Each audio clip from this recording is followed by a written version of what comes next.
Today is Monday, August 5th, 2024. It's 6 a.m.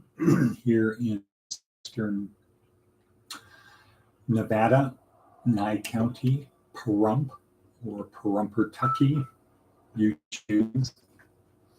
So here we are at our daily learning session for our students and other interested people, where our goal is to help you in this life to prepare for what comes next. And good morning, Watabebi. Welcome back. It's been, about a month? Yeah, I think it's been a month. I think you left on July 5th. You started boot camp, and you got the boot in the camp. Right. Anxious to talk to you later. But here we are, and our purpose, our goal is to help our students and interested people on their journey through this life in preparation for whatever comes next, because the evidence is pretty compelling that we do have a transcendent nature, that this is not all that there is, that you're not just born, stuff happens, we suffer, and we die. That's not it. So that's why we're here, to help on this Monday through Friday. We focus on the physical parts of, so think of a four-legged table. And on top of that table is what you're going to stack all of the accomplishments of your life. If one of the legs of the table is not strong, it will collapse. Everything could slide off the table. Some things will break. Time will be wasted stacking the stuff and rebuilding the table. So what are the four legs? The physical leg, fitness and health. If you're not physically fit, if you're not healthy, your journey is going to be hindered. Mental, always be learning. A, B, C. A, always B, C, learning. Always be learning. Always be learning, because the world is changing ever faster. You really should be on ChatGPT or Perplexity or one of those things. Next, emotional. You've got to control your emotions. We are dealing in a world with other people.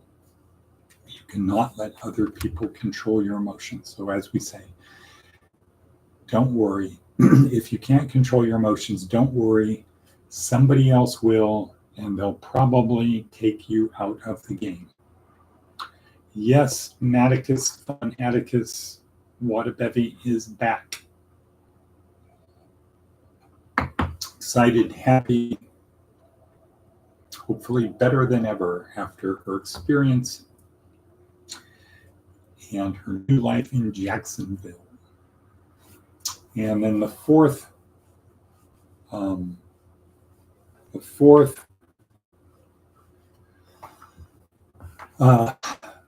leg on this proverbial metaphorical table is spiritual. That is the most important. So that's what we do here. We help on our journey. We have a 4-week course for our students. This is now day 1 of week 4. In our neuroscience-oriented approach to success. This is called leadership, but that's just what it's called. So it's really about, you built your table, you got stuff on the table, don't have any of the legs collapse. Or the other analogy we use is of a boat. Then sailing. So week 1 is, what is the purpose? What is the journey? What do we need to do to prepare for the journey? What, why, how? Week number 2 is we got to build the boat. We've got to build the boat. So we got to figure out how big the boat needs to be. It's got to be pretty big, and we need to have a crew. So week 3 is getting the crew outside my school-size kingdom. Week 4 is now the journey has started And the thing is, do not crash the boat. Don't have a mutiny. Don't go off course and get lost. Continue the journey. The journey may change, but you need to not lose control of that. Don't break the ship. Don't lose the crew, etc. You might have to replace the crew. Okay, so that's a 5-minute intro to what we do. Maybe from this point forward, I'll shorten it and say, see Monday. Maybe Monday is the day. So today is week 4, day 1, crisis leadership. Crisis leadership professor Nancy Kane from Harvard, who's been a big supporter of her school for the last 10 years, providing us books. Her main book, Crisis Leadership.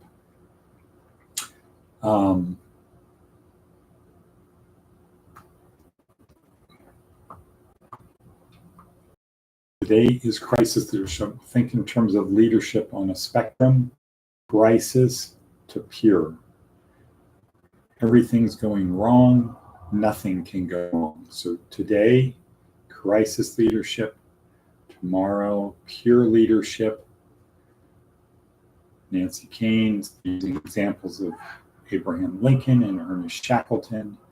Tomorrow is Marcus Aurelius, pure leadership. And then in the middle is the practical leadership.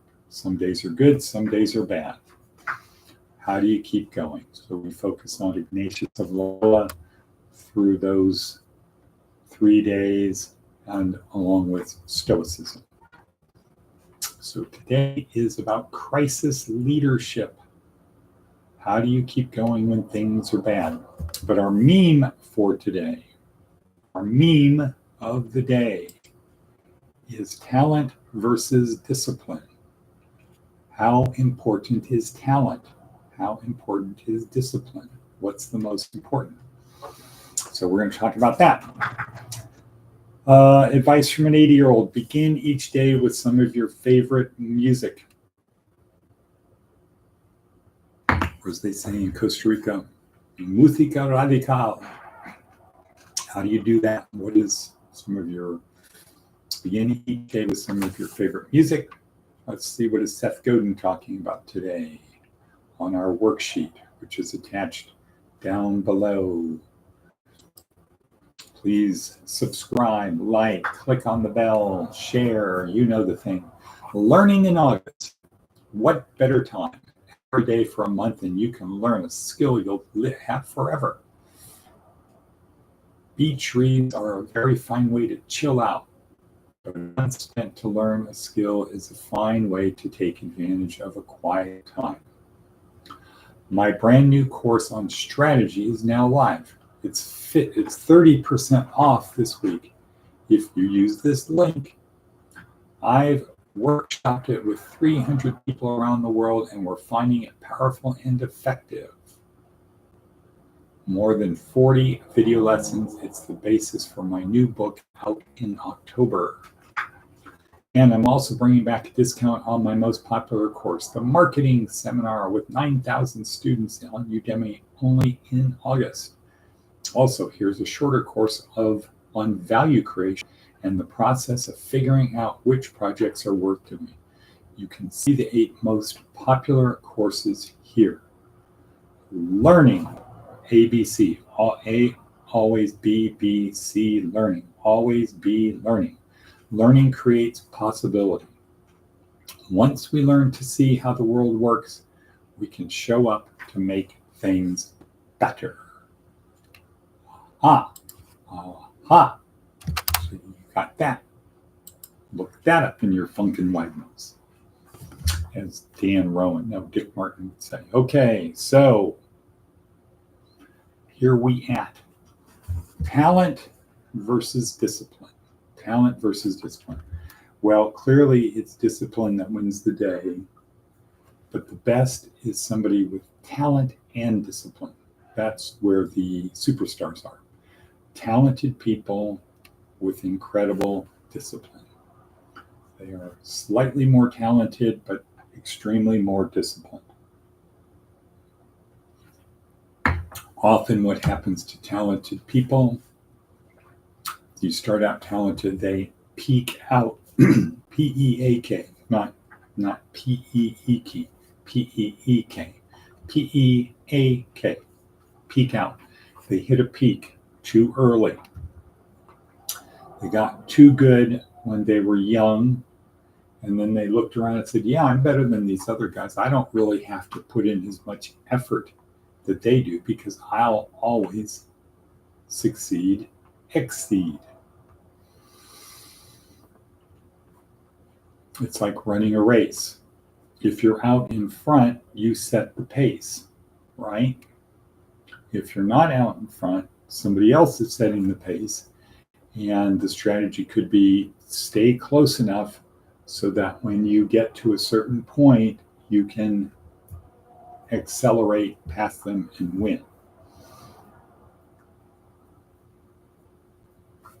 So, talent versus discipline. People who are talented need to set their sights on somebody better, not the people they're competing with. So if you're an athlete or a baseball player, you might set your sights on, an all-star, somebody that was best of all time, Reggie Jackson. And even though you're 8, 9, 10, 15 years old, you're not thinking about the other guys on your team, the other guys in your league, other high school players. You're thinking, comparing yourself to Reggie Jackson or Ted Williams.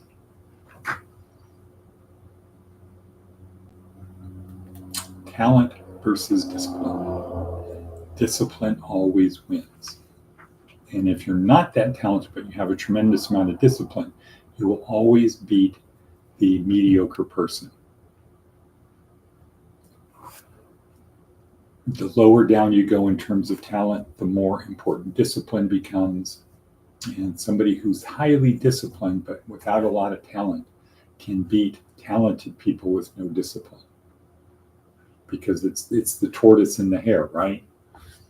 The tortoise just keeps on going. The hare knows it can win, it can outrace it anytime it wants, but it underestimates its prey, underestimates its competition, and relaxes. Then all of a sudden, the tortoise wins. Ooh. I might have to start having coffee on Monday. But okay, so today, big day, last day of class, ministering at the margins. Have to give my presentation. What's everybody else doing out there? What are you doing today, Maticus von Atticus? And how about you, Wadabevi? What are you people doing?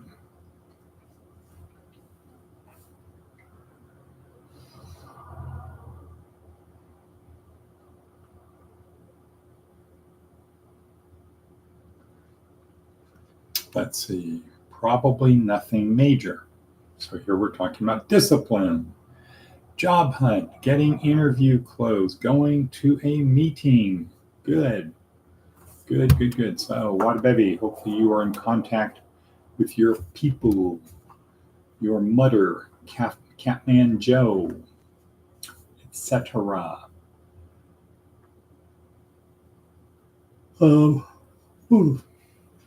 Wow. 6 o'clock, 6 a.m. I'm already tired. Okay.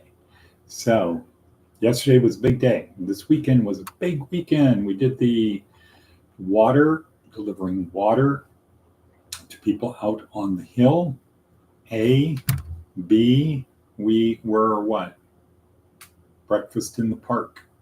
Breakfast in the parks. Got a new person yesterday. Have to bring her in for orientation. See how she's doing. See how long she'll last. Try to get the people from Trinity to get her going. Also, our LTN people, Eric and Susie. But again, prepare for class. So from 4 o'clock till 9, I will be on my preparing and finishing class. Got to put some polishing things on my presentation, ministering at the margins, and yeah, go from there. So let's see if there's anything else on our hit parade. Darren Hardy is in red letter. That is the why top talent still fails. Why does top talent still fail? Top talent fails because they don't have the discipline. They don't have the work ethic. That's why oftentimes when great college players get into the pros at their training camp, they're told, hey, you probably won't make it here because this is professional level. You were great at that college level, but you're not going to be good enough for the major leagues, for prime time, for the NBA, for the NFL. Let's see, anything else? I think not. We're going to call it a day. Call it a day here. Yes, very much. Going to a meeting, good. Yes, very much. Okay, so with that in mind, we are going to say hasta la vista, wada baby. I will call you in about 15 minutes. All right, okay. And cut. Bonk.